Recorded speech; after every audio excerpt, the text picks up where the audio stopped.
And we'll move down to Section 2, approval of the agenda. Item 2.1, changes to agenda and approval of agenda. And we do have some changes on the consent agenda. Added item 8.21, grant award agreement between Triumph Gulf Coast Incorporated and the School Board of Okaloosa County, Florida, presented by April Branscombe, Program Director, Career and Technical Education, presented by April Branscombe, Program Director, looks like that was copied twice, Career and Technical Education, and recommended by the Superintendent for approval. And then added item 8.22, request to advertise a public hearing for consideration and approval of the Resolution 22-13 and the proposed real property exchange agreement with the City of Niceville, Florida. And this will be presented by Dr. Bill Smith, Program Director, Facility Planning. And now we'll move down to Section 3. And this is recognitions. 3.1, School Board Resolution number 22-14, committing to connect military students and families to the resources and services they need to ensure a successful school experience. And Mr. Horton, did you want to comment on that?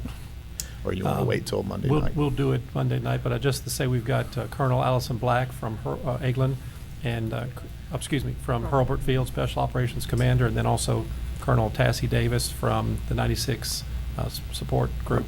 So excited to have them there. We've got, I think we'll have a full house for that. All right. And Mr. Horton, it's good to see you sitting in the superintendent's chair this morning. So good to see you. Not bad being here. And Section 4, we have no visitors. Section 5, administrative personnel appointments, and we will have one appointment, and this will be appointment of Assistant Principal 2, 10-month Northwood Elementary School. And then Section 6 is public comment. 6.1, members of the public desiring to address the school board, Form MIS 5241, public input and/or discussion of agenda items. Section 7, committee and staff reports, and this will be for workshop only. 7.1, in-county travel paid for the period of September 22nd through October 6, 2022. 7.2, out-of-county travel paid for the period of September 22nd through October 6, 2022. And then 7.3, quarterly report, service agreements under the $5,000 threshold for internal and budgetary funds. And then finally, 7.4, quarterly report, short-term facility use contracts and lease agreements under the $5,000 threshold. And now we'll move to Section 8, consent agenda. And again, board members, just stop me at any time. We do have staff in here if you have any questions or comments regarding any of the items on consent agenda. So 8.1 will be the approval of the consent agenda. 8.2, approval of the minutes of the special meeting of October 6, 2022. Minutes of workshop meeting of October 6, 2022, minutes of student disciplinary hearings of October 6, 2022, minutes of regular meeting of October 10th, 2022, as recommended by the superintendent for approval. 8.3, the naming of Choctawhatchee High School weight room field house as the Patrick Keefe Strength Complex, and this is presented by the principal, Michelle Heck, at Choctaw High School, and recommended by Dr. Lamar White and the superintendent for approval. 8.4, request to advertise a public hearing for revision of school board policies, Chapter 6, Personnel General, and this is presented by Dr. Lee Hale, our Assistant Superintendent of Human Resources, and this is also recommended by the superintendent for approval. 8.5, request to advertise a public hearing for the revision of school board policies, Chapter 7, Personnel and Support. 8.6, invoices to be approved for payment. 8.7, school donations. And if you haven't seen on there, there is, let me get there real quick. Edge Elementary had a really nice donation there, so we appreciate the anonymous donation, and I know that's going to go to good use at Edge. But we do thank everybody who has, again, this time around, made donations to our schools. 8.8, resubmission of payroll warrant register and accounts payable warrant register for August 2022. Totaling $25,461,425.14, and bank transfers for August 2022 totaling $250,000.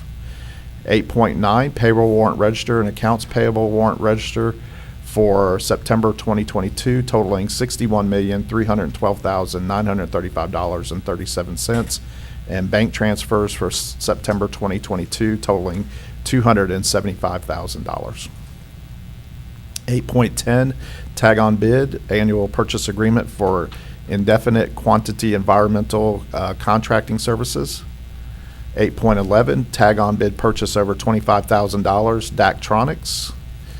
8.12, exempted purchase over $25,000, estimated figures for Advanced International Certificate of Education, AICE, and Advanced Placement Examinations. 8.13, amendment to service agreement number 23-29, Modern Therapeutics. 8.14, resolution 22-15, declaring a certain parcel of real estate property, Fish Parcel 50, of the school district located in Fort Walton Beach as surplus, and authorizing the superintendent to make recommendations for sale and disposal of surplus real property.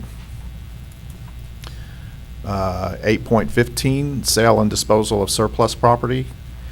8.16, memoranda of understanding between CareerSource Okaloosa Walton and the Okaloosa Technical College. 8.17, ESOL add-on endorsement program.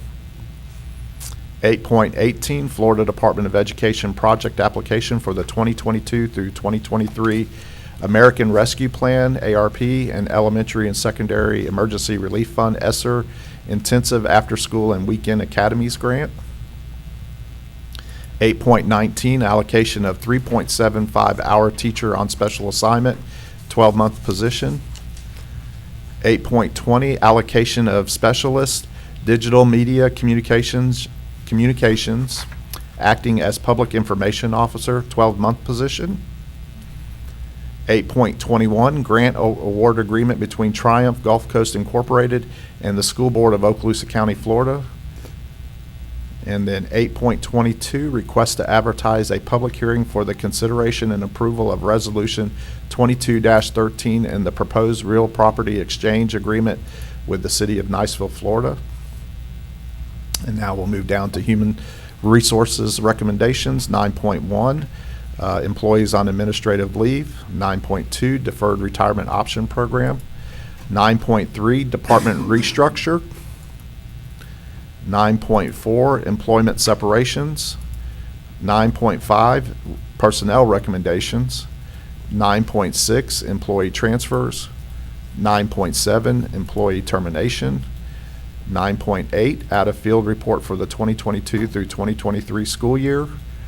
And 9.9, reinstatement reimbursement of sick leave due to line of duty illness, injury, medical examination. And then finally, 9.10 is leave without pay. So now we're to discussion agenda, and 10.1 is items moved from consent agenda. And at this time, we have no items that have been moved. And so 10.2, and this is for workshop only, proposed drafts 2023 school board meeting schedule. And Dr. Kelly, I'll turn it over to you. Yes, I just wanted to let you know that you have copies at your desk. You have two copies clipped together. One is the current schedule, and the other is the proposed schedule, with the only real change being a move of the workshop from Thursday to Monday morning. So take a look at that, and we'll be able to make a decision soon. Thank you. I'd like to ask a question on that. And some of you have been, and Dr. Kelly, I know you've been around that. Hasn't this happened before where we've done, the board has done a workshop and a board meeting in the same time? Yes. And do you have any history on that, on why that changed, or what, anything about that? I don't know why it changed. I can recall under other superintendents, we've had meetings in Crestview and meetings in Fort Walton Beach. Right. And the ones in Crestview were just for appointments and recognitions, and the ones at Lowry Place were for business. So I do recall that. I don't know why the change. I know that specific times call for change, and Mhm. that's, Yeah. just my thinking is that it might be time for us to look at a Right. change. Yeah. And real quick, while I was in St. Augustine last week, of course, I, had heard that this was probably going to come based off of what you had said. So I talked to some school boards members there, and quite a few of them actually do their workshops right actually before they do their meetings. So this is actually, you're looking at doing it in the morning of that meeting. So that still gives us a few hours for anything that might need to, you know. In fact, the districts that I consult in, that is the way they do their business. And just a reminder that we have many more meetings than are required by state statute. Only one per month is required at statute. So you found that, you found too that a lot of districts do this way? Absolutely. It seems to be a lot more streamlined than stretching out over a, And it frees staff up for the rest of their week. Right. Their week isn't chopped up to come do district business. yeah, so overall, it seems like it just, and even for the public, they get to know that one day we're taking care of the business and everything, so I think it's a positive Good. thing, so. Okay. Thank you.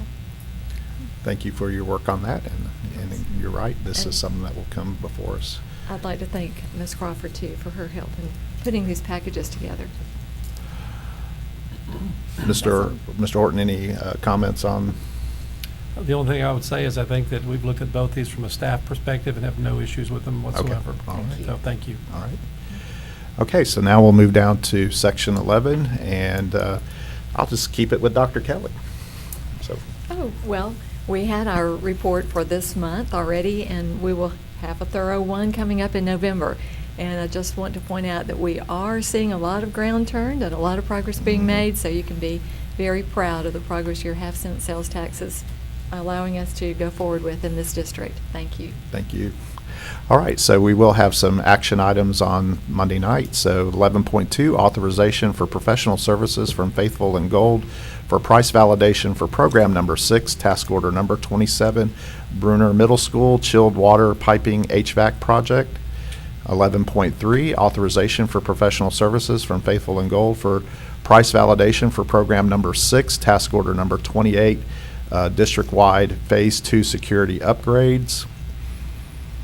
And just a real quick comment on that. I don't know if y'all had a chance to see yesterday, but the Department of Education definitely laid it out that there is districts out there who are still lagging behind on security and following the laws that are in place. And, you know, it was, of course, we weren't on that list, but it just tells you how serious the state is and how seriously we've taken it. So, again, these are. But I think we're ahead of We are ahead. the Yes. plan, Yes. yes. And then 11.4, TPM program number 6, task order number 29, pre-GMP for CTE renovations at Crestview High School and Titan Commercial Building. And then section 12, information technology seat management contract, we have no business under there. And Mr. McInnes, I'll turn it over to you, sir. No report this morning. Okay, thank you. And then section 14 is superintendent's business, and 14.1 is out-of-state student trip request, and then 14.2 is superintendent's business. So I'll turn it over to you, Mr. Horton. Yes, sir. Thank you, Mr. Chairman. So on behalf of the superintendent, a couple of things, and he's absent today. He's at a state-level meeting. He was, just to make sure everyone's aware, appointed to the Florida Education Foundation Board of Directors. He's the only superintendent in the state who is on that committee and serves as a board member. And just to put it in perspective, the Florida Education Foundation supports the Department of Education, and much like the way that the Okaloosa Public Schools Foundation supports Okaloosa County School District. So it's important and valuable for him to be on that state-level committee. So very proud of him for that selection. The 9 weeks concluded, and we're putting information out now about you likely remember that we went to paperless report cards a number of years ago prior to Focus, and there are some situations where the school might need to print out grades for a parent if that's the case, and we certainly would do that. But within Focus now, with the Focus Parent Portal, the parents can go right in the report section, and they can see the Q1 report card and pull that out. And like I do sometimes from my phone at home, I can send it right to my printer if I want to. But those are available, and we'll message that to parents to make sure they know how to get those, and schools to be able to support and help parents who need some assistance there. So, Mr. Horton, real quick, on the Focus app, so I did have somebody that reached out to me the other day about having an issue getting on there. Of course, I gave them the right information where to go. Can you kind of help us out if there's parents out there that are having issues with the app, who they would need to call, what they would need to do? Yes, sir. FocusHelp@okaloosaschools.com is the place to go, and that's internal, that's our own people, and so it's not sending it somewhere else, and that's where you can get the best help to get access or if you have a question about something. FocusHelp@okaloosaschools.com. Okay, thank And you. it's And on then the all web- that. webpage also. Yeah, all that and The- more is located on our They just webpage, go to the webpage, okaloosaschools.com. There's a nice icon right there. Yes, ma'am. showing the- Yes, ma'am. Parent climate surveys, historically, we complete the first 9 weeks when we start to put out our parent climate surveys. As you know, with Cognia and the accreditation and the high ranking and school system of distinction that Okaloosa was awarded, parent surveys are a part of that. They're also a part of the school performance plans. And so schools will have both an English and a Spanish version. We have links to the online survey that we will put out through a call out at the end of the week to notify parents, and also put it out on our social media. And then we'll give those links to the schools, and they do a great job of working with their own families to get the parents to do that. In some cases, paper surveys are still preferred when you have parents coming in for an event, and you can hand them out there. So they've got paper copies as well that can be input, and also those results calculated. So the parent surveys opening up this week is a big deal. A couple of other things, and I know that we've got a visitor coming next month, I think, related to the Hope Squad, but our elementary counselor, our elementary and middle school sponsors, advisors are actually in training today for Hope Squad training. And so that's a big thing, and it kind of affirms your commitment to having Hope Squad in all of our schools this year. And so that's a great thing. And I know Dr. Kelly's been a big driving force behind that. The only other thing I will say is that Mr. Chambers mentioned to the board a couple of meetings ago that we'd start to come and present at each meeting some topic from a department area. And so this particular month, Dr. Hale's going to come up, and they're going to go through a little bit of information for you to keep you up to date on HR. Thank you, Mr. Horton, and good morning, Board. Morning. I would like to update you guys on a few things, and most specifically introduce one of our departments that's playing an integral role in the retention and recruitment and training of teachers, and we'll get to that in just a second. But before I do, I would like to also say that HR has once again won the district door competition, this time in Hispanic Heritage Month, and I would like to extend a special shout out to May Davis, who does a great job at our district switchboard and being a welcoming face in HR, and she took control of that door, and again, we remain undefeated at the district level, so just would like to point that out. You know, you guys get to do that at the end, and I thought I'd take my shot here. But That's right. Did it. I would like to also say I have been here before, and I've updated you guys previously on the various creative recruitment efforts that we have done and will continue to do in the very difficult hiring environment that we have across the country, not just in education, but across all of the different industries. I've briefed you on the different advertising methodologies we've used, the creative job fairs, the unique things that the principals are doing, all the different opportunities that we've taken to try to get in front of new employees, potential employees and candidates. I've also had opportunity to work with each of you as you've been very good to approve the various measures that we've done through some of the contractual salary measures that we've worked together, not only the benefits with the BOG, but also working with both of the bargaining units. They're represented here today, and you guys have been faithful to help us with a lot of those enticements as well. Work remains. And so I'm not going to spend any time recreating that wheel today for you guys because you're very, very plugged into that. But what I did want to point out is the fact that some of the data that sometimes gets overlooked inside this new hiring environment is the type of people that we're hiring. It's been a significant shift away from the availability of people that are fresh out of college with education degrees to things like career changers, second career folks. We have a lot of people transferring into our district because of these enticements that bring some of these experiences with them. You've heard me speak a little bit about things like the military pathway that Governor DeSantis signed off on. You haven't heard a lot about SkillBridge and things like that.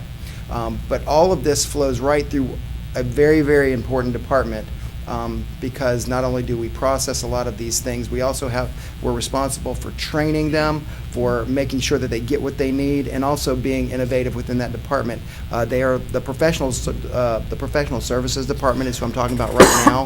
Their leader is Karen Peak. I think you all know her very well. She does a wonderful job in a variety of things, from the initial hiring, recruiting, certification, all the way through the retention, and especially with the new emphasis on temporary certificate teachers and career changers, the consulting teacher model has just taken on a new level of importance, and they fall within her department too. So I really wanted her to come up here today and talk to you guys a little bit about what goes on in the professional services department, because sometimes it's one of those things that if you're careful, you can assume certain things are happening or that are not needed, but there's a very critical component and a very, very important role that they serve. And so I'd invite Karen to come up here today and kind of give you guys a little bit of a briefing, if that's okay.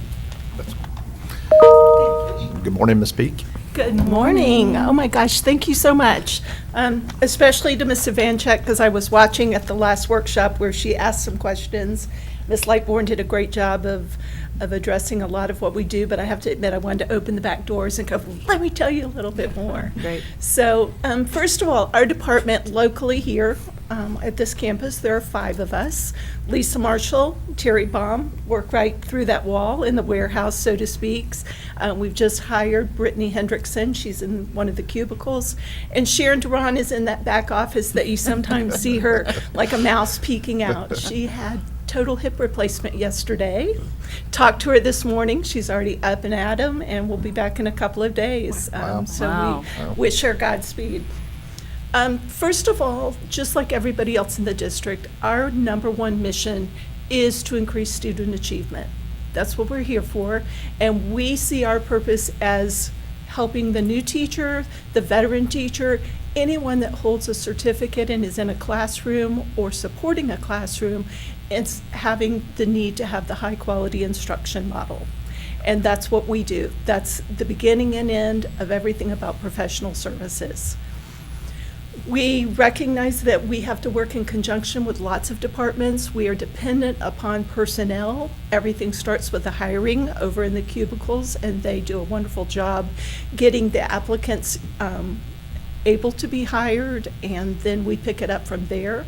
Not only, obviously, I'm going to talk about the induction of the new teachers, but certification, evaluation, placement of student teachers and practicums, and we also manage professional development. We don't develop the professional development, we just manage it within the frontline system.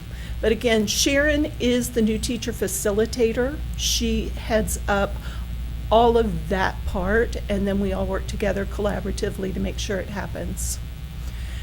So who do we serve? Like Dr. Hale just said, and let me just say, there hasn't been one idea that we've ever taken to him that he said no. We may flesh it out, but ultimately he believes in our programs and he supports what we do, and we are very appreciative of that. Professional certificate teachers come in two flavors: those that just graduated from a school to be a teacher, but they're new, first year, and those that come to us with experience, sometimes 1 year, sometimes 30 years. Some of us may end up being professional certificate teachers again. If the economy doesn't change, we're going to be right back in there.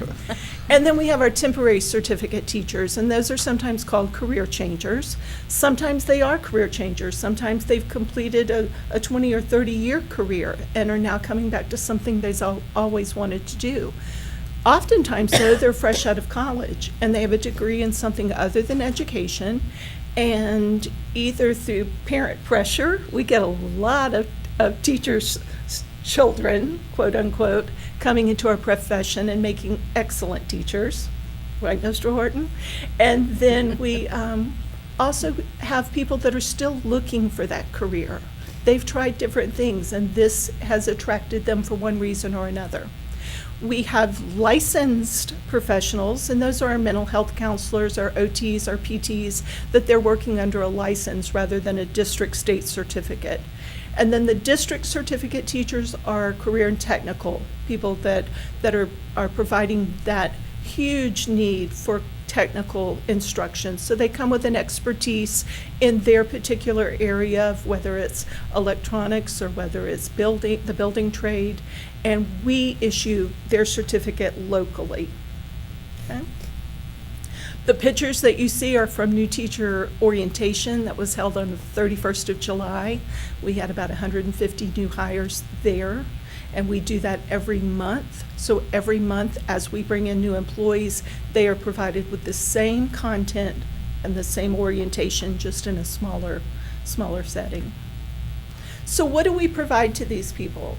So as they're hired and based upon one of those categories we just went over, they all get the new teacher guidebook, which is a 1-inch binder with everything related to Okaloosa County, use of Frontline, use of Focus, how to do your evaluation. So it's extensive. We add to it every year. Who to contact when, all of those things.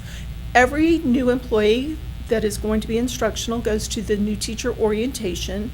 Again, that's that big event that you're all familiar with, but it is packed full of Okaloosa information and must-have information for all new teachers or instructional personnel. Everyone that's in a classroom has the instructional coach support. You know that model has increased significantly this year with the added of more at some of our schools, and so that's a huge support to all of our teachers. Also, not new, but an additional focus is the behavior interventionist. That is something that is open and available to all teachers. Every new hired teacher has the ability to have a mentor. If they've never taught before, it's a requirement. If they're coming with experience, then they're allowed to opt out with their principal's okay. And that mentorship is significant. We call it the school base because obviously it's somebody that is doing, in a perfect world, on the same grade level, in the same department, or the same content area. But sometimes that is not the best fit because mentors play a special role. They're the cheerleader as well as the supporter, as well as the content support. It's the whole gamut of things that we want them to do. They do participate in a training before they take that, and they do have a journal that they keep that has to then be reviewed by their administrator. So that's an area that we've modified over time. It's still not quite where we need it to be. These people do get paid for serving as mentors, and we just continue to strengthen that program. The consulting teacher model, originally back in its day called the peer evaluator, when we changed that, we recognized that we don't need someone to evaluate. It's not one more time, let me tell you what you need. Let me get in there and help you with what you need. And that's how the consulting teacher model was developed. Everyone that is coming with no experience, whether they're a first-year teacher out of college or a teacher that's changing careers, has a consulting teacher assigned to them. And we're going to talk about these last three a little bit more. The New Teacher Institute, brand new this year, was one of our initiatives that Dr. Hale supported, and we met and developed it, and then the PDCP program that I'll talk to you about. So this is a little bit light to see the numbers, but you're going to get the idea here. In the far left, so if we're looking right here at these, this is this year. And these white columns show our total number of hires. So this year so far, to date, we've hired 273 new teachers. Last year, we were at our highest at the end of the year at 291. So we're on track to hire more new teachers this year than we did last year.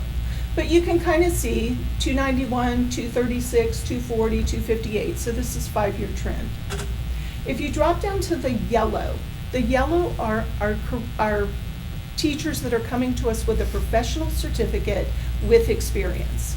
So, you move from New Mexico, you've taught 20 years, you get a Florida certificate through reciprocity, and you're up and going.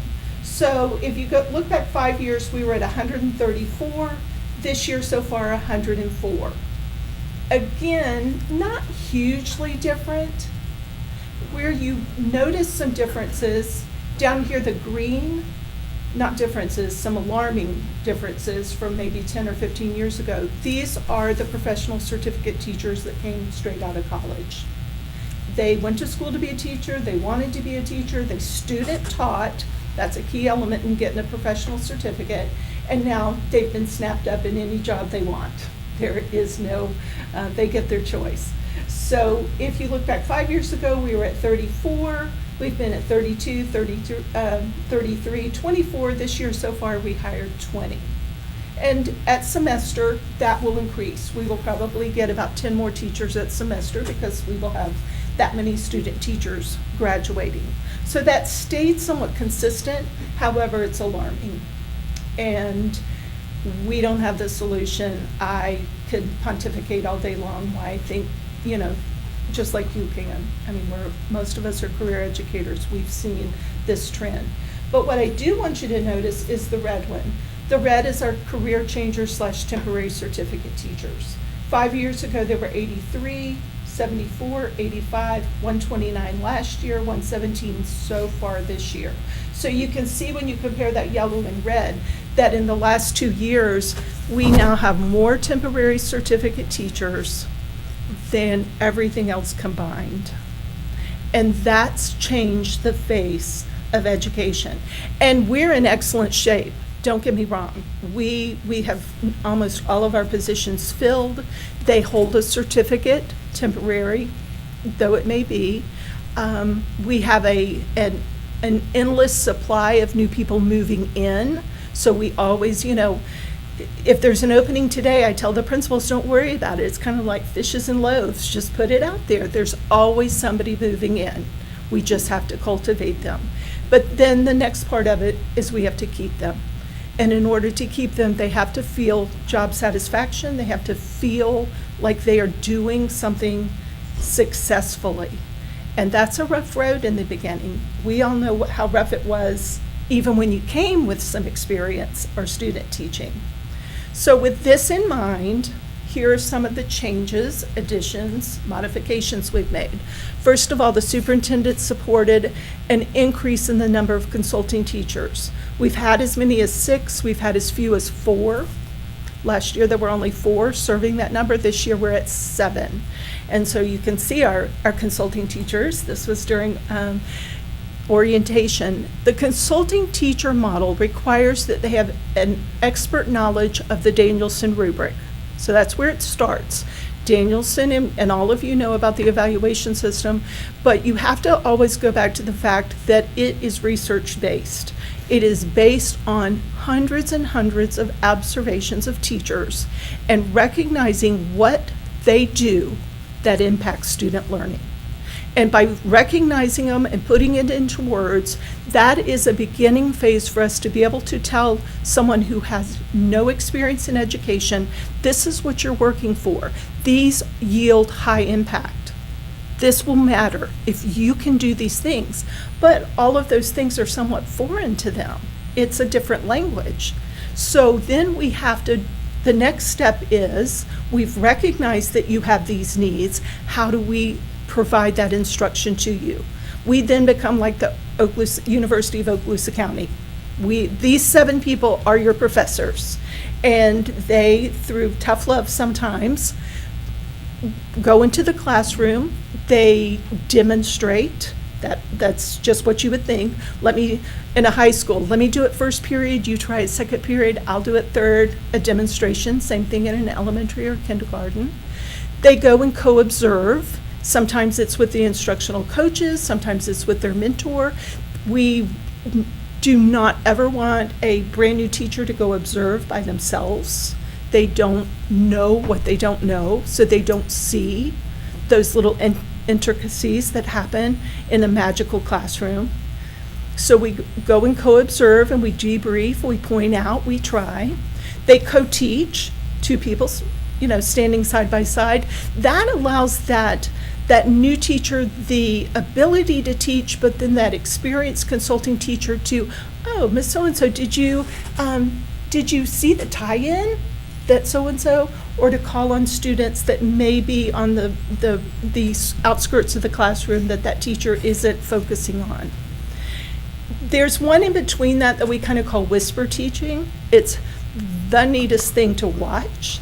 The consulting teacher is just sitting in a chair off to the side and whispers as that teacher is talking to remind them of different things that need to happen And it takes a lot of relationship building, of course, to do that.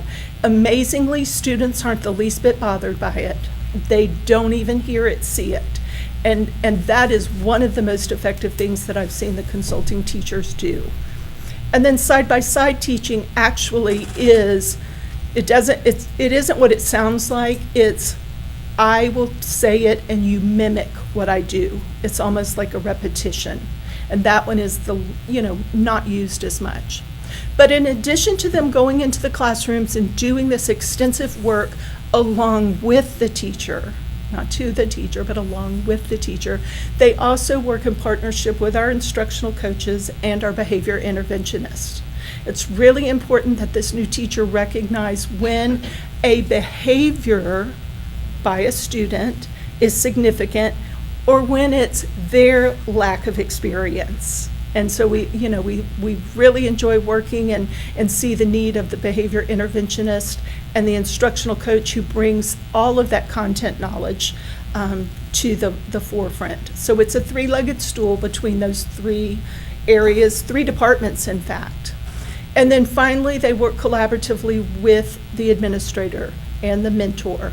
They are in weekly contact with the administrator. They are able to express things that maybe somebody else can't. It's a very honest conversation that happens regularly.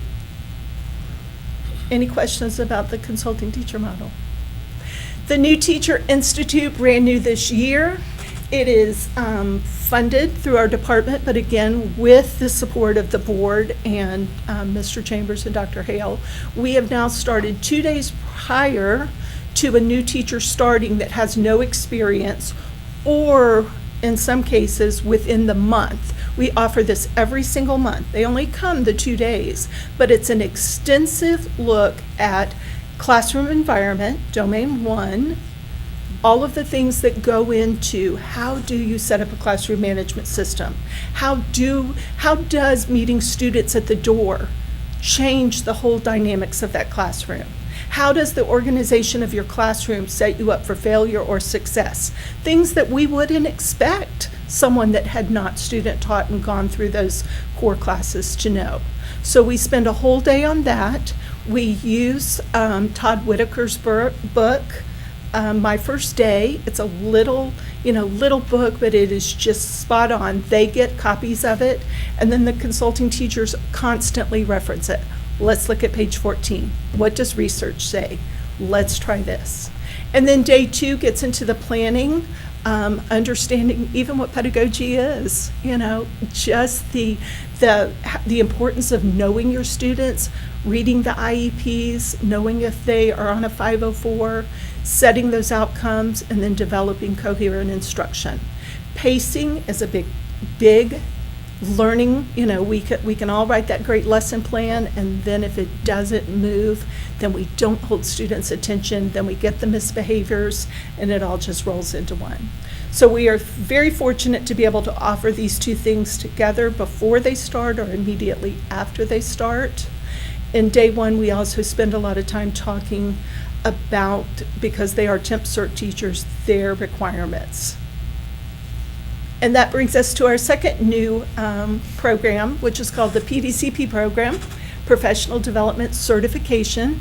We did this a couple of years ago, and we were not able to sustain it because of the model we chose, which they're all state-approved models, but that model required us to do a lot more than we had the capacity to do. Now we are using Beacon Educator to provide the content. What the PDCP is a state-approved model that allows teachers to go through the district's program to earn their coursework. So this is, Sharon oversees this, and she had kind of fleshed out at what point is this a better deal, so to speak, for a teacher. So most temporary certificate teachers need 5 courses. That's the standard. A few might need 2 or 3 if they started in an education program and then changed their major. But you can see there the breakdown that the average cost is around $3,000 for a new teacher to go through a local college or such. The PDCP program we are able to offer at $1,320. $1,320. We are able to do it through payroll deduction. That makes it much more manageable, $110 a month versus having to pay out each quarter. They don't have to take the professional ed test. If they go through our program, that's a real winner because they still have their GK unless they have a master's degree. So there are some of our new hires with a master's degree that go through the PDCP who have no other test to take if they've passed their subject area test. We are going to offer these courses. Some of them will be all online, and then others will be a hybrid that we will provide support because we realize that a reading course for a temporary certificate teacher is too complex to just do online. So there are at least 2 reading courses that will offer hybrid, that they will have to come to some face-to-face. But very excited about this. We have 70 participants of the people have to have gotten their statement of eligibility. They have to know what they have to do before we let them enroll. But that's our big plan for this year to benefit the district and the employee. Oh, That's whisper yes, teaching. I was gonna and say, that's whisper we teaching. do, that would be called whisper teaching. In the class. Once any temporary certificate teacher finishes a program, it doesn't have to be the PTCP, but the way it's written, they had to have had at least 2 courses that they either did at a university or they did our program. Once they complete that and get their professional certificate, the district will give them a stipend of $1,000 to offset the cost involved. Yeah. Okay. So finally, what's the future look like? For us, it looks a whole lot better than a lot of other places, and that's because of the quality of schools that we have and the support that we have from all stakeholders.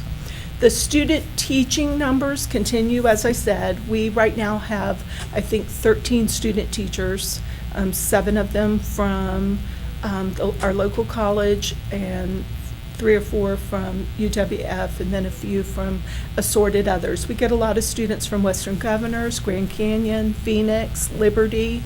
We almost always have some ones or twosies from somewhere else. So we'll keep growing those numbers. That's a much bigger area than I'm going to ever solve. Ms. Peak, real quick. Our career Ms. changers, Peak, we keep looking for Ms. them. Peak, real quick, the colleges that you mentioned afterwards, like Grand Canyon University, Phoenix and all that, that's probably safe to say those are local people who are doing classes online. Yes, Right. and usually military Right.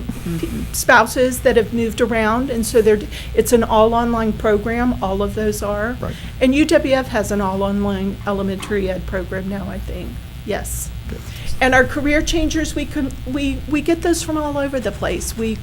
Job fairs that we go to, our own job fairs this past spring when we did it, we really advertised to those with a bachelor's degree to come. We set them apart, so to speak, and spoke to them individually to let them know what this path would look like. School administrators, they're the best. They just, reel them in, and then they'll call and say, I got this person, can we do this? And we can make it happen. If they find us somebody with a bachelor's degree, we can make it happen. The 5-year military pathway, that's what all of us have most recently seen from Governor DeSantis. Interestingly, I had a DOE meeting last week. There's only been 6 in the entire state that have been hired so far under the military 5-year pathway. And we have one. So there you go. So we're very excited about ours. She's doing a great job at Wright, and going to wrap up her bachelor's degree and move forward with a professional certificate. The most exciting thing that we have going for us is called SkillBridge, and this kind of fell in our lap. SkillBridge is the opportunity for military personnel in their last 120 days of military service to do an internship. It doesn't have to be in education. It can be in anything they think they have a calling to do when they retire. We made application last year and was accepted into the nationwide SkillBridge portal. Before that, we were doing 1 and 2 here and there every couple of years, and we just had contracts with Eglin or Duke or whoever. But now we're contracted for the whole United States and abroad, and all of the armed forces. And there are only 2 districts that offer this in Florida. We do in Santa Rosa County. We have five military, these people all have a bachelor's degree already. They get their full military pay and benefits while they work in our schools under the supervision, just like a student teacher would, other than I write out their plan, and it's much more, broken down, starts at a basic level. We do require that they test midway through and try to pass the subject area test so that they would be hireable as soon as they finish their military service. We've had calls we have somebody coming from Arizona that's moving back to the area. We have somebody coming from England moving back to the area. I do always ask, do you have a place to live? Because things have changed. But these are all people that have lived in our county before, that know our schools, and this is where they want to retire.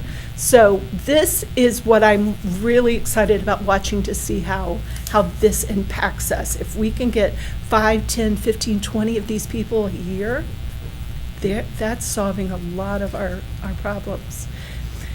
So that's it. That's where we are.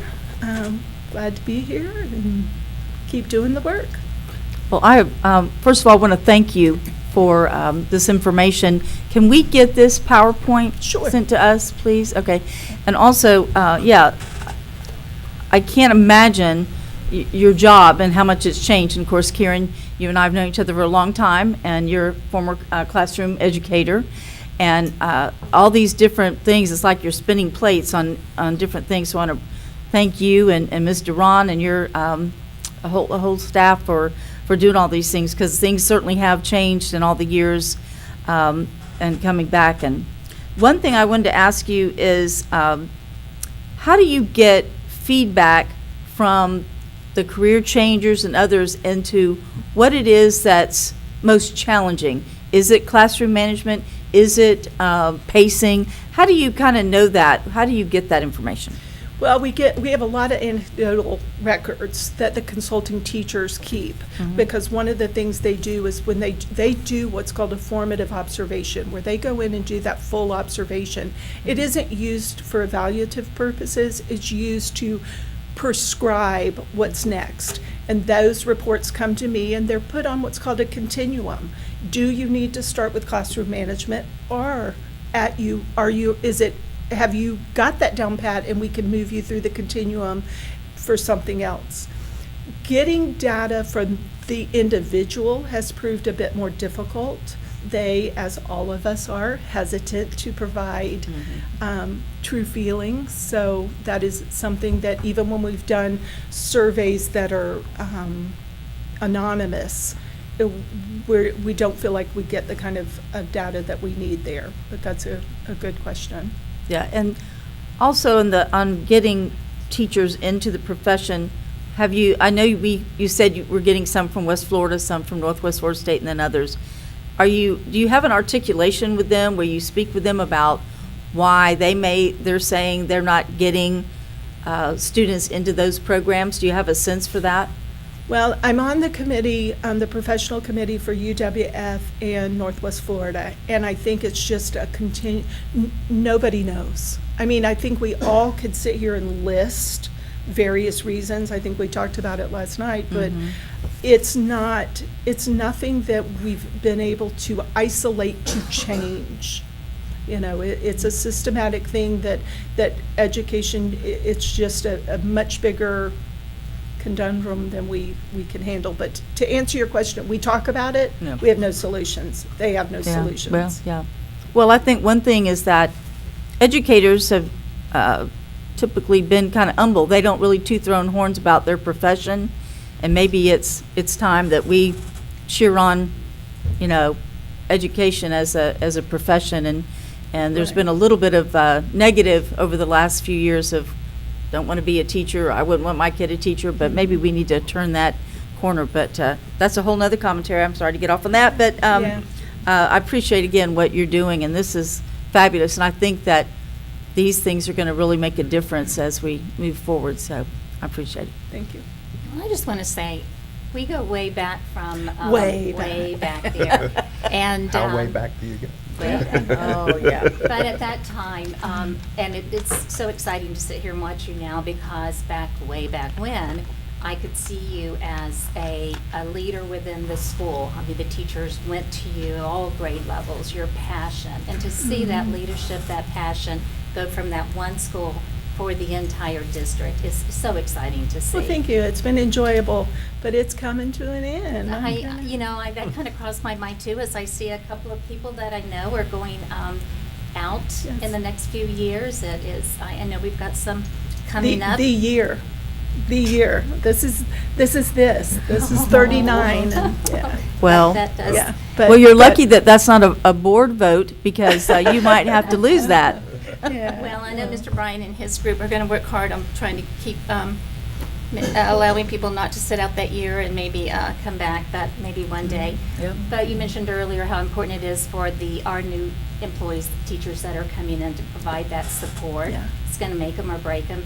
And you and your team are providing, I know some of what you're doing, but what you have presented today just is Good. remarkable. Very good Thank stuff. you. And I know I'm- how hard it is to keep our teachers, it's a tough job, and it's getting harder. But the support that you, your team, and the entire district's doing, I'm very proud of that. So thank you for taking that leadership in that one area to throughout the district. And any way we can keep these employees that are on this drop, that four-letter I'm not word. in drop. I'm trying to Oh. be a grandmother or something. I don't know what. Well, But thank you. I appreciate I it.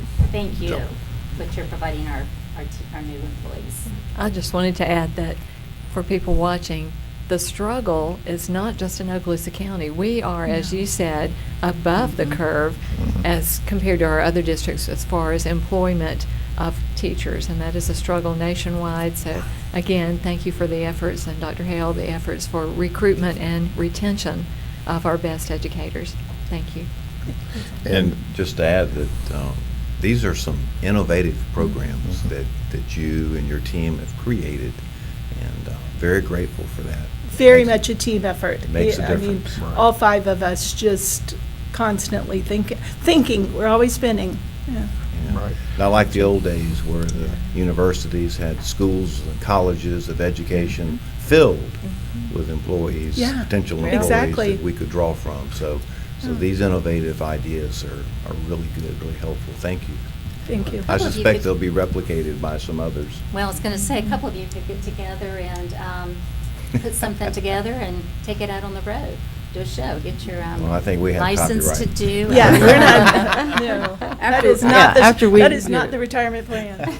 Well, I know, I've had conversations with Dr. Hale just about how, we do a good job of promoting our district, but what can we do to go to that next level to really make our district like the destination place to go?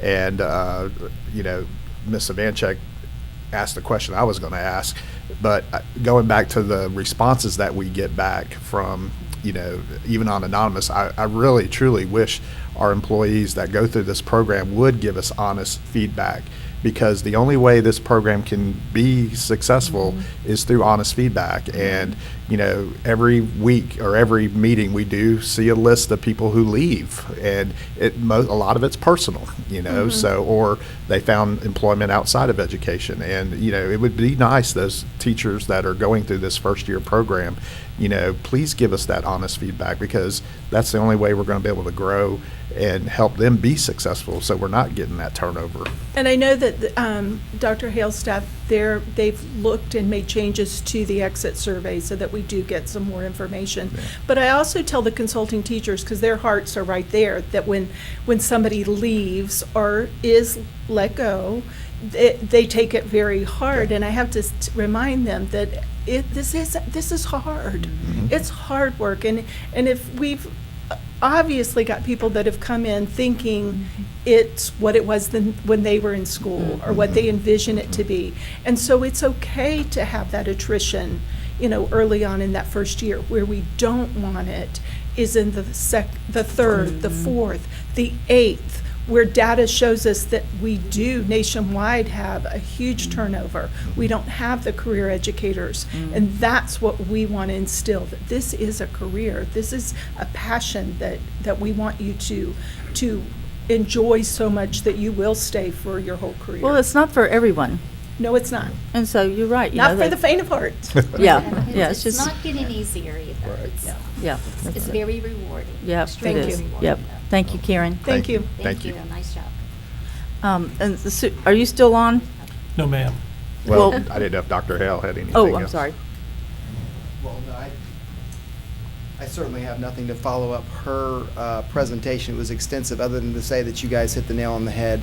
It is a continuing process, but under Karen's leadership is very innovative, and I do expect to see results from this in terms of the retention piece. They do a really, really good job, and I'm proud of them. That's Yeah. it. That's all I would say. Great. It's all about support. Well, you're talking about retention and all. I know we talked Monday, and, you know, Ms. Pika's right. Some of our neighboring districts are really struggling right now, but I think you said we're below 20 right now. Well, I looked at the count this morning, and we have about the same number that we've had all Right. along. And so we are looking forward to the semester break when we do get the benefit of some of these local people. Yeah. I actually did have opportunity to speak to Northwest Florida State in a different little venue last week, and of the 7 that were in attendance that day, 2 are going to Walton, but 5 are coming to Okaloosa and are already working as they're doing their student teaching in the school that's already snatched them up. So that's kind of Great. the way we do it. There you go. So, That's how you do it. So, and I think I might have stolen one of the 2 from Walton too, but we'll see. But yeah, we are hoping to continue to see that trend less. As the trend remains the same nationally, we hope to continue to bolster our program so that it doesn't impact us quite as much. That's awesome. Great. Thank you, Dr. Hale. That's fantastic. I just, changing the subject, we're in October, so isn't this when FTE counts? It is. Could you make a I will. statement on that, We please? don't have any numbers to speak of yet. Actually, Ms. Meserve, our FTE officers, had a state focus FTE submission meeting. Our capture date was Friday, October 14th. Okay. We have, school districts have an amendment window to make sure all the data is clean. That actually runs into December, so it won't be probably until we come back in end of December, maybe, where we get some information on how the survey 2 went. And of course, they come back and count again multiple times during the year, but the next big one's in February for survey 3, and then that's when we get a decent picture for the funding for the year. And we, as Mr. Chambers has been updating the board regularly, I think we're about, as a district, about where we thought we'd be for enrollment. So I don't anticipate either a big windfall from the Department of Education in Tallahassee on funding, nor do I expect to see a big drawback. But As long if as we don't lose. Well, the other point to mention too is if we are short a little bit in our enrollment, that Julie and that group do a great job with setting aside FTE reserves in a place that we don't use them in anticipation of having to do any sort of paybacks. That's an annual thing that they do, Right. monitor that closely. But enrollment's about where we thought it would be at this time, so I think Wendy's done a good job this particular fall. Thank you. All right. Anything else, Mr. Horton? No, sir, thank you. All right, thank you. So now we'll move down to Section 15, Board Members' Announcements and Requests for Information. And we will have 2 action items on Monday night. And the first one is 15.1, designation of school board member to serve as the board's representative to the Educational Support Professional of the Year Selection Committee. And I believe I heard Mrs. Gardner was interested in it. Oh, I did it last year, and I thoroughly enjoyed it. I mean, I will, if anybody else would like to do it, they're more than welcome to, but I don't mind continuing it. Mr. Strong will allow me to continue to stay as a member. I would be glad to do it unless somebody else is. Well, we'll be able to vote on that on Monday night. Sure. So. And then 15.2 will be the designation of school board member to serve a 2-year term as the board's representative to the Teacher of the Year Selection Committee. And I would be up to doing that again. I really enjoyed it the first 2 years I was on the board. But if, like Ms. Gardner said, if anybody else is interested in it, I'll yield to them. Well, I've had that for the last 2 years, and that particular group requires, they put as part of thing, to change. So I'm not taking it personally. So No, no, they say to change, and I understand that. And so I'll be needing to come off that position. So it will be open to anyone else. It's I think both of them very Oh, absolutely. rewarding, and I mean you get to see the best of the best. And It's it's- difficult to Oh select yeah, between the many that are that's the nominated. downside of it, is Yes, trying to that pick is- that one Mhm. person or the three. It's that, but it's fabulous. So. I know, I remember the first year I was on that committee, and I was real nervous because not being an educator by profession, you know, I was in a group with 4 other teachers, and, you know, our vote came out exactly the same, so I was like, phew, I can, I can hang with these I can. teachers and all that, so Yes, it was. absolutely. Of course. Yeah, but like Ms. Vanchek said, I mean, and Ms. Gardner said, these committees, it's really hard because we have so many great people out there, and then get it down to one in each field, it is a challenge, so. All right, and then we'll move down to 15.3, and this will be board members' announcements and requests for information, and I'll start with Ms. Vanchek today. Well, actually, could I ask you to start with Dr. White, because he and I I if can. you don't mind, because he and I have some we're going to share, but I want to give it to him first because Okay. it's about All his right. school. All right, well, of course, in District 1, we're excited because Choctawhatchee High School will celebrate their 70th birthday. Actually, they've kind of been doing it a little bit, but tomorrow's the big day. And certainly want to extend appreciation to Principal Heck and Mrs. Vanchek, who's helped a lot, and Mrs. Dee Dee Shank for all of her efforts there at the school, host of faculty and staff that have been involved. And I'll just conclude by saying that it's a extra special birthday celebration at Choctawhatchee for me because my class of 1971 will be celebrating its 50th reunion as well this weekend in conjunction with Choctaw's 70th birthday. So thank you, Ms. Vanchek, for allowing me to say that. Absolutely. And we certainly appreciate everything that you've done to help make this a very special occasion. Thank you. Thank you, Mr. Chairman. And Dr. White, if I can comment on some of your recent Facebook posts. Yes, sir. I have enjoyed seeing pictures of you and Connie from back in the day. Mhm. And I'll tell you what, y'all are a great couple, Thank and you. it's amazing Yeah. to see, you know, how y'all were sweethearts in high school, Yeah, and, that's and right. here you are. That's right. You know, And so- we'll be there together at Yeah. the celebration and the reunion. Yes. Celebrating those 50 years. Thank you, sir. Thank you. Ms. Vanchek? So yeah, I want to thank Ms.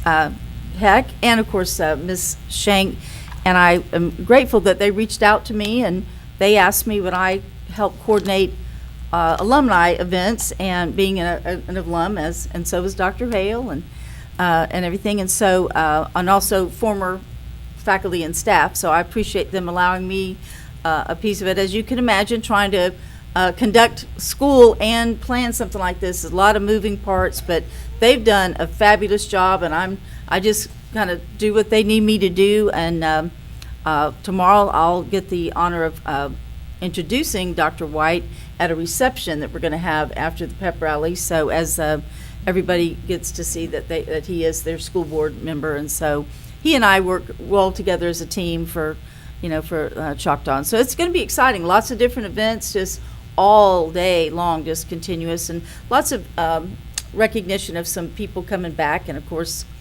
alumni and regular band and choral groups are going to sing. So it's going to be quite a thing, and I know that all the board members and everyone and district staff were invited. So I'm hoping to see you out there. Going to be great football weather. And I think there'll be some special events, maybe even at the football game. Yep, there's some secrets. Yeah, okay. There's my clue. And and I was glad to get to be a part of that, and so it's going to be fun. So yeah, all right. So moving along, I do have a couple of things I'd like to announce. First of all, out of Baker, doing some great things up at Baker. First of all, congratulations to Hunter Allen, who's the Scholar Athlete Award winner from WEAR. It's always nice when they recognize our students. And also to Dr. Greg Baker, who just received the SHU Educational Foundation's STEM Excellence in Teaching Award. He does web design up there at Baker, and That was with a cash award that he can use for his program. I'm excited about that. But one of the big things and that's going on at Baker, and I've mentioned this before, is that tonight the girls volleyball team will be taking on Jay over in Santa Rosa County at Central High School. And if they win tonight, it will be their 20th consecutive year to be the district champions. And we're checking to see if that's not a state record. But we definitely know that is some kind of thing. So I'm very proud of those ladies for continuing this program. Coach Medley and all of them, I want to wish them well tonight and hope that they are bringing back that victory to Okaloosa County again. So we'll check that out. So thank you so much. Ms. Garner? Yes, just would like to announce that the Viking Hall of Fame will be recognizing two very important individuals. Mr. C.F. Reynolds was our very first principal, opened the school, and as a student there, I remembered him as this giant Southern gentleman. And I think back on those pep rally days that the auditorium would just be in this hype, this roar, but when Mr. Reynolds walked out, again, this giant Southern gentleman, everybody turned to him and listened. It was just, and that's still such a great impression.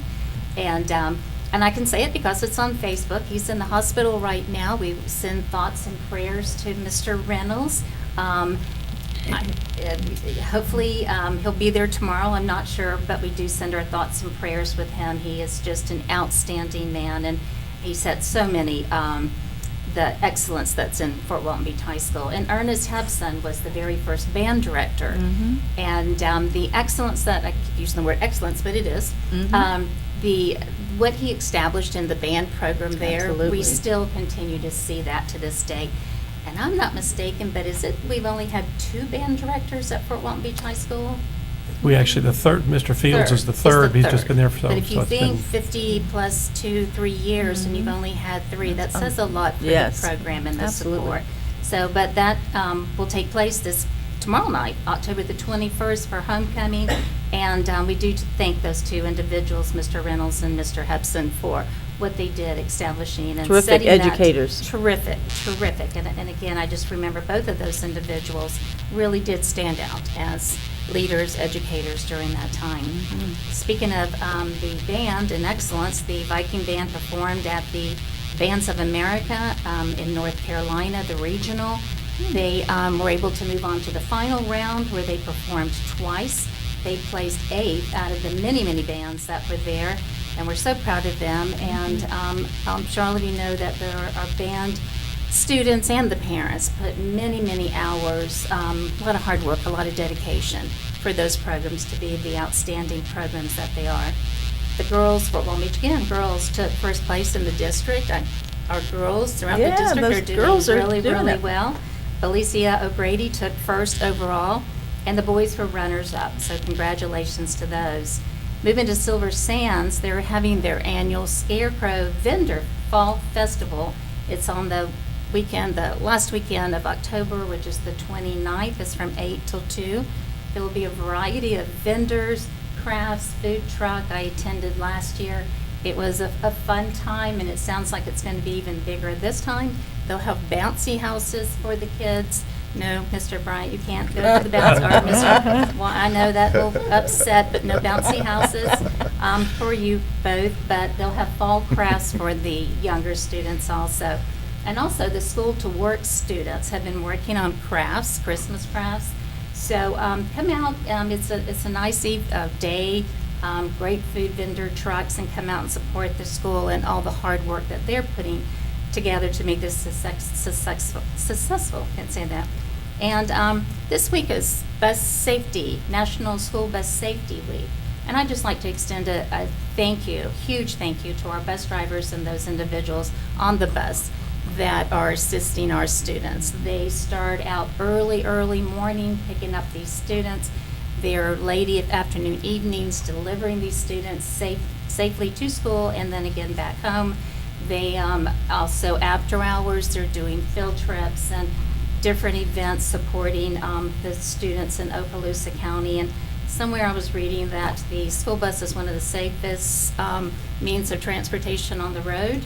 right now, and so our parents should not worry about the safety of our students that are on the bus. But please talk to your students about safety and why there's seatbelts on the bus. But we do appreciate our bus drivers and those assistants. I know that there were many a time those bus drivers do more than just pick up and deliver. They know those students. They know what they need. They will even contact or have contacted the principal to say, I'm concerned about this situation or that situation. They do take a very personal interest in the safety of these children. Again, not just transporting, but sometimes their overall needs. Ms. Ivanchuk, I bought my barbecue bingo Yes, ticket. thank you. So I'm looking forward for that. I'll give you my numbers that you can call and make sure that. I'm not in charge of that, but Well, I will. that part, but yeah, You good. can take care of that. So Good, great. I've been scribbling, but I think that's all for right now. There's just a lot going on in October. And Absolutely. It's coming to an Busy. end quickly. And That's all. Thank you. Thank you, Ms.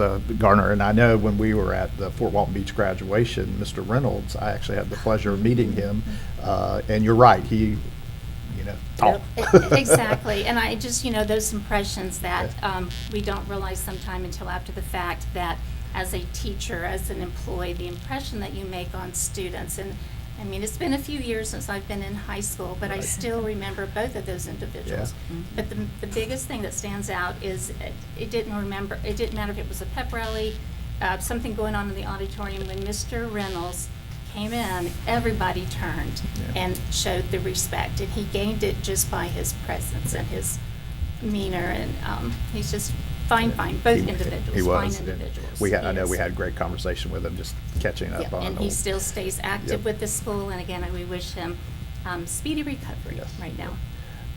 So before I go to Dr. Kelly, did you want to just do one quick shout out for the bingo? Oh, yeah, let's do the bingo, yes. So that's Tuesday night, yep. And come on out, you can still buy tickets, and you can do it electronically, or you can, I just happen to have some with me. But anyway, yeah, the public's open to that, and of course, the proceeds from all this go to, this is for the Okaloosa Public Schools Foundation, but we do many grants for teachers to have supplies to do a lot of things that aren't generally covered in the regular funding.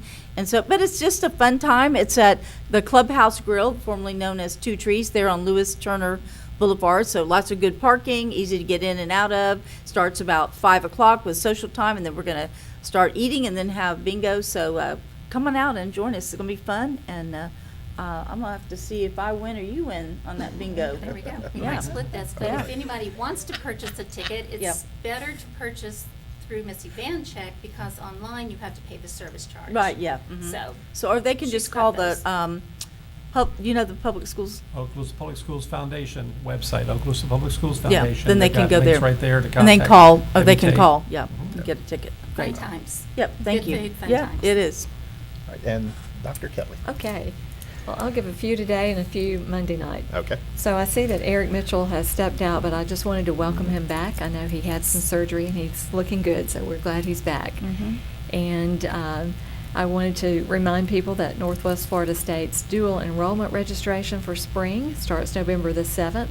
If your student is interested, just know that they should have passed the PERT test first. Mhm. And Niceville High School's tryouts for men's basketball is October 31st. Women's basketball tryout, October 24th. Men's wrestling, November the 7th. And women's wrestling, October 31st. Ruckle Middle School boys and girls were named the 2022 County Cross Country Championships last week, so congratulations to them. And I just heard that the volleyball teams won as well, so that is super. Congratulations to those Ruckle Middle School athletes. And congratulations to Destin High School on hosting their first all-county chorus rehearsal, and the full concert could be heard and attended Monday night at the Maddie Kelly Arts Center at 7 p.m., and we can all go and support all of our students in Okaloosa County there. And one last reminder, as Mr. Steve mentioned just a minute ago, that Dr. Hudnall, the creator of Hope Squad, the teen suicide prevention program, will be here in our district November 16th and 17th to do some training on postvention. And I know those of us who've been in education recall that when we were in school, and even today, all we knew to do up until this point when there was a suicide at a school was to send our condolences and our guidance counselors. That's all we need to do. So with our training with Dr. Hudnall, we hopefully will learn other strategies that we can do to speed healing to those communities. So we're looking forward to that. And that's all I have. Thank you, Mr. Horton. Thank you, Dr. Kelly. And before I give my little speech there, I'd just like to make a request that a couple weeks ago I was representing the school district, the school board as the trustee for FSBIT. And since we had our quarterly meeting, I would request that Mr. Frakes come before our next workshop to talk about the things that we talked, so the board will be informed of all the things that are happening within FSBIT. Yes, sir. I'll make it happen. And then finally, Ms. Branscom's already left, but I see Hillary is out there. And yesterday, we had the opportunity, the Rotary Club of Crestview had the opportunity to go to Crestview High School, and the culinary arts program actually provided lunch for the Rotary Club to have their regular meeting at the high school, and it was a really good event. And I know me and Ms. Demers, we talked about the dessert there at the very end. That was really good.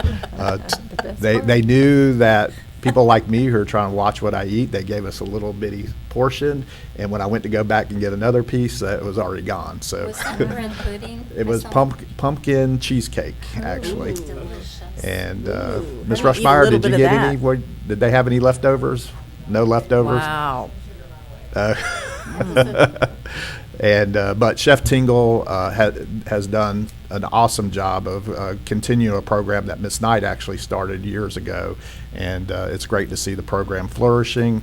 All of our CTE programs, especially at Crestview High School, you know, a lot of people don't realize, but we offer 18 of the 20 courses that CTE that the county offers at Crestview High School. So really excited to see that. And it's always great to be able to show off those programs, especially to community people and the crowd. And those of you that know Mike Carroll, he's part of the Crestview Rotary Club. Right. And when he heard Chef Tingle's credentials, the first thing, you know, Mike asks is, you know, you want to come work at Hub City Smokehouse. And then I kind of had to slow him down there a little get bit. Mike, but yeah. but you know, all kidding aside, we do appreciate Mike, but thank you to the Crestview Rotary Club for supporting our culinary arts program at Crestview High School.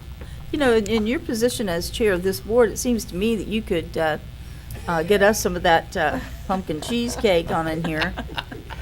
Ms. Rushmeyer, when you go back to the high school, would you please let Chef Tingle know? No, Yeah. actually, I will call Chef Tingle. So.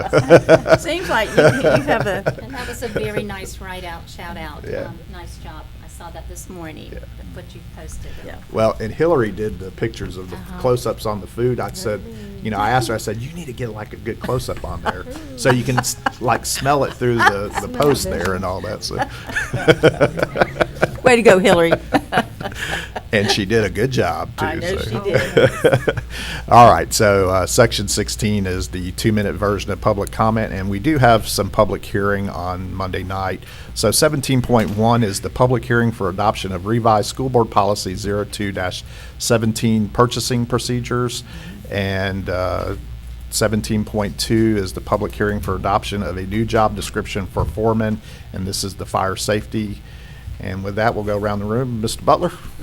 Mr. Strong? Dr. Hale, anything else? Ms. Lightbourne? Ms. Perry? All right, this meeting's adjourned. All right.